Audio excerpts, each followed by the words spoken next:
કોલકાતાથી પ્રધાનમંત્રી નરેન્દ્ર મોદીએ 3 સ્વદેશી યુદ્ધપોત રાષ્ટ્રને કર્યા સમર્પિત. આઈએનએસ દુનાગીરી, આઈએનએસ સંશોધક અને આઈએનએસ અગ્રયનું કર્યું કમિશન. પીએમ મોદીએ તેને ગણાવી ભારતની વધતી આત્મનિર્ભરતાની યાત્રા.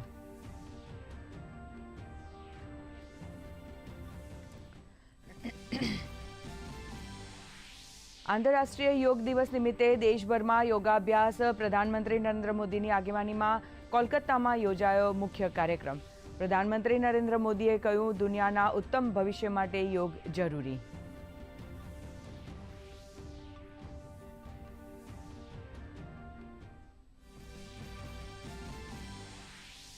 મુખ્યમંત્રી ભૂપેન્દ્ર પટેલની ઉપસ્થિતિમાં ગાંધીનગરના માણસામાં રાજ્ય કક્ષાના યોગ દિવસની ઉજવણી.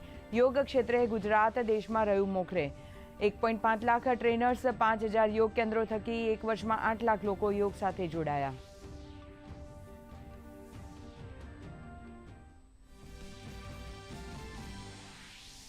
અમદાવાદમાં કેન્દ્રીય ગૃહમંત્રી અમિત શાહે કર્યા યોગ. નાયબ મુખ્યમંત્રી હર્ષ સંઘવી પણ રહ્યા ઉપસ્થિત. તો રિવરફ્રન્ટ ખાતે ભાજપ પ્રદેશ પ્રમુખ જગદીશ વિશ્વકર્મા યોગ દિવસની ઉજવણીમાં થયા સામેલ.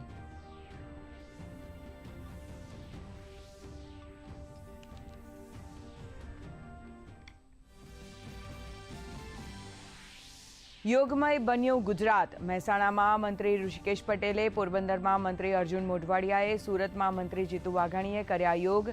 તો જામનગરમાં રીવાબા જાડેજાએ, બનાસકાંઠામાં પ્રવીણ માળીએ અને દાહોદમાં રમેશ કટારાએ કર્યા યોગ.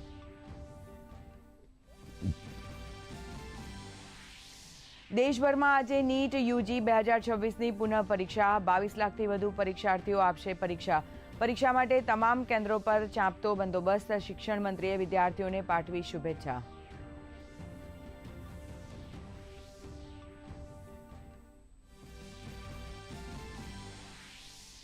અમેરિકાના ઉપરાષ્ટ્રપતિ શાંતિ વાર્તા માટે પહોંચ્યા સ્વિટ્ઝરલેન્ડ. શાંતિ વાર્તા વચ્ચે ઇઝરાયેલના લેબનાન પર હુમલાથી વધ્યો તણાવ. ઈરાનનો હોર્મુઝ બંધ કરવાનો દાવો, તો અમેરિકાએ આ મામલે નોંધાવ્યો વિરોધ.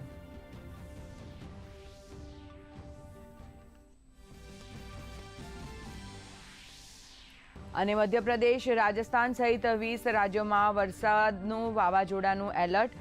રાજ્યમાં ઉત્તર, દક્ષિણ અને સૌરાષ્ટ્રમાં વરસાદની આગાહી. સુરત, નવસારીમાં વરસાદી માહોલ. છેલ્લા 24 કલાકમાં 9 તાલુકામાં વરસાદ.